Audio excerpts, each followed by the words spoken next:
Right, Mr. Palmer here. Finally got this video on removing nodes from a linked list. Okay, so make sure you go over your notes on linked lists and inserting those before you continue with this one. While I'm waiting, big up Jackie Chan. Right, so linked list, removing nodes. Okay, so the big question for this video is basically how do you remove nodes from a linked list? Okay, there are three cases you need to bear in mind. Remember, with this video I'm using a singly linked list, alright, and I'm doing this using OOP, not using arrays. So the implementation so far, right, I had a public, a list is made up of nodes, alright, so I've got a list node class, I've got two items in there, I've got my data item and I got the pointer for the next item on that list, alright. Now, every list node basically can have a constructor where I'm passing it the actual item that I want to store as the payload, alright. Now, when I'm creating a list, remember the initial state is that the head and the tail pointers are null. When I start to create a list, the head can now point to that new node, but remember there's only one node in the list, therefore the tail is pointing at the same item and the pointer of that node is null because there are no following items in the list. Now, when I want to add a new item in the list, I'm basically going to initialize my new item. That is going to have a pointer which is null, but a pointer of the previous head, okay, is now going to point to the new node which has been created, and that new node is the tail. Now, this whole concept of moving pointers around basically is all we're using again when we're removing items from a list. We're going to start off with a really easy one, which is removing the head. Alright, so if I got this hypothetical list, I have started to code this remove function, remove method, and I have my first argument I'm passing is 0, okay, because I want to remove the head. Now remember, when we defined a linked list, we said that a pointer is associated with a list which points to the first node. Alright, that's the bit in purple at the bottom. So basically, all I'm doing is I'm saying that my pointer for the head is now going to point to the next one, which is what the head was pointing at. So literally all I'm saying is the head is now going to be equal to head.next, and therefore the old head is now gone. Yeah, really straightforward. So if I've got my algorithm over here, my remove method has one argument, one parameter, which is the position, and if the position equals 0, then head is going to be equal to head.next. Now, if I remove items halfway through the list, okay, basically I need to, so say I got this list.remove 2, okay, so I want to remove that third node in the list. All I'm going to do is I'm going to traverse the list until I'm the point before I want to remove, okay.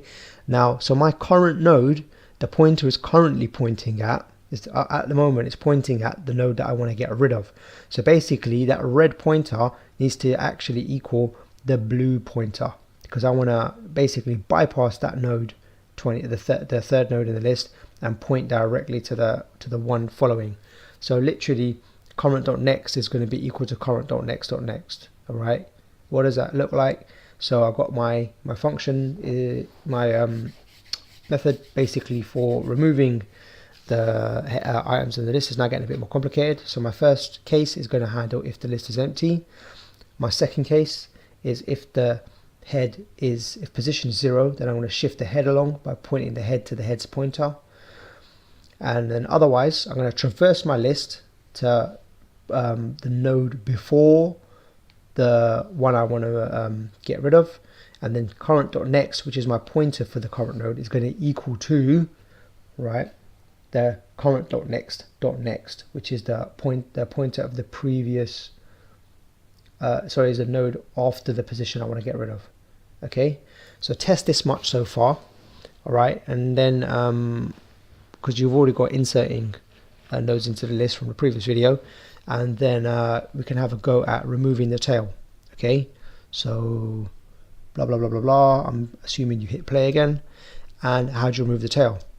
So removing the tail is pretty much similar. Okay, if you remember, we're going to traverse the list because we don't actually know. We want to get rid of the tail, so knowing the tail, having a tail pointer is useful, but the tail pointer needs to be set to the new tail. So in essence, we're going to traverse the list to the node before the tail. We're going to set tail to be equal to the current node, okay?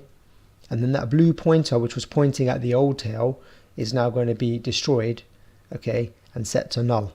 And therefore that now becomes the new tail, okay?